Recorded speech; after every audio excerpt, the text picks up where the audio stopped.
Welcome to This Explainer. Today, we're taking a look at a guy who usually just gets brushed off as a failed one-term president.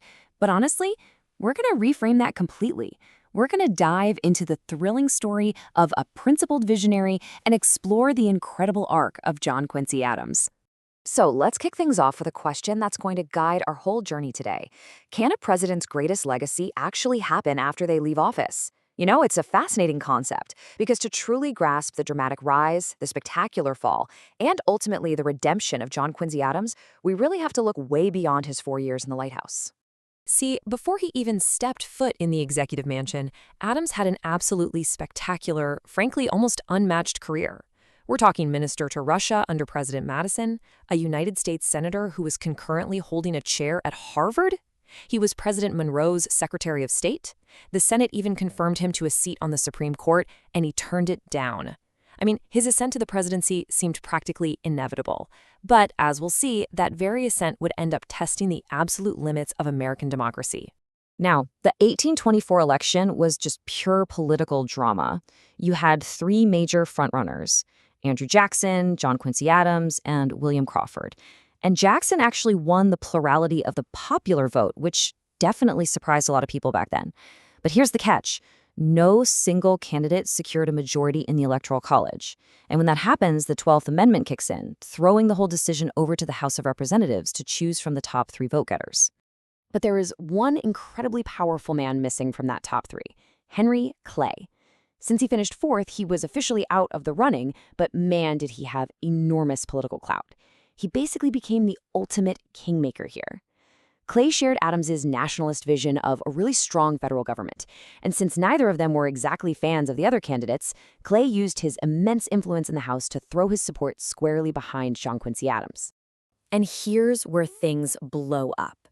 By appointing Henry Clay as his Secretary of State literally just days after the House vote, Adams secured the presidency, for sure, but he instantly sparked a massive political firestorm.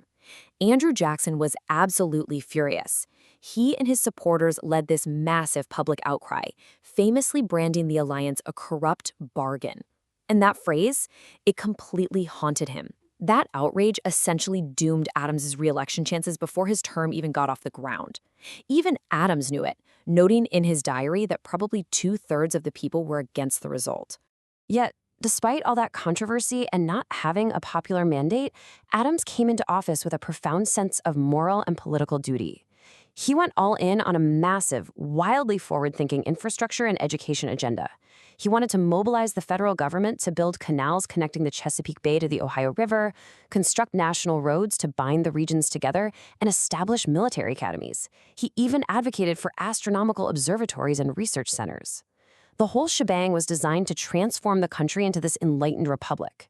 Adams firmly believed in the idea that liberty is power, and he felt that only a strong federal government had the constitutional authority to pull off these ambitious national improvements.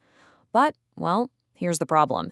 This visionary ideology of his was incredibly unpopular at the time. It worked directly against the era's dominant Jeffersonian and Jacksonian grain. The voting public deeply distrusted federal power. They genuinely believed that any worthwhile progress had to come directly from the people themselves, not from some national government in Washington. To make matters worse, Adams had what turned out to be a really antiquated notion of how to run his administration. He stubbornly refused to play the political patronage game. Instead, he made this incredible pledge, promising to place the government under the rule of talents and virtue alone. He genuinely believed deep down that appointments should be based strictly on merit, not on rewarding political loyalty or building a coalition, which, is a noble idea, but it was an absolute political blunder. Because in practice, sticking to this pure meritocracy was a total disaster. He actually allowed his cabinet to appoint direct political enemies, including followers of his rivals and Jacksonian Democrats, to key government posts. He didn't stop them at all. So by keeping his rivals in power, he created a severely fractured administration. He ended up alienating hundreds of his former friends and the exact people he desperately needed to champion his bold agenda and help him win re-election. He essentially sabotaged himself from the inside out. And the consequences? They were severe. 68%. That was Andrew Jackson's overwhelming electoral college victory margin over Adams in the 1828 election. Jackson just rode that lingering, intense anger from the 1824 corrupt bargain to completely trounce Adams, winning nearly 60% of the popular vote. So Adams was left as a defeated, deeply unpopular one-term president. Actually, he was so stung by the loss that he followed his father's precedent and outright refused to even attend his successor's inauguration. Now, for most politicians, that would be the end of the road. But here is where the statesman's incredible redemption begins. Instead of just fading away into obscurity, just 2 years after leaving the presidency, Adams gets elected to the House of Representatives. He returned to Congress and served relentlessly for 17 years. And it was right there that he totally transformed his legacy, fighting this massive moral battle that ultimately culminated in ending the congressional gag rule, which was a rule where the House automatically tabled any petitions regarding slavery or its abolition. And his fight for liberty didn't stop there. It extended all the way to the highest court in the land. He took those uncompromising principles to the Supreme Court, stepping in to famously and successfully defend the freedom of the enslaved Africans who mutinied aboard the Amistad. His argument was an absolute masterclass in moral clarity. He famously told the court, "The moment you come to the Declaration of Independence that every man has a right to life and liberty, this case is decided." He asked for nothing more than the nation's founding document to secure their freedom, and it worked. The court ruled in his favor. His relentless dedication to public service really did continue until his literal last breath. It's a truly cinematic end to a monumental life. A little over a month after securing that massive victory against the gag rule, John Quincy Adams suffered a fatal stroke right there on the floor of the House of Representatives in 1848. And in a deeply poetic final act, as he was moved off the House floor and waited for medical assistance, Adams made a very specific request. He called for the very man who had helped him secure the presidency all those years ago, Henry Clay.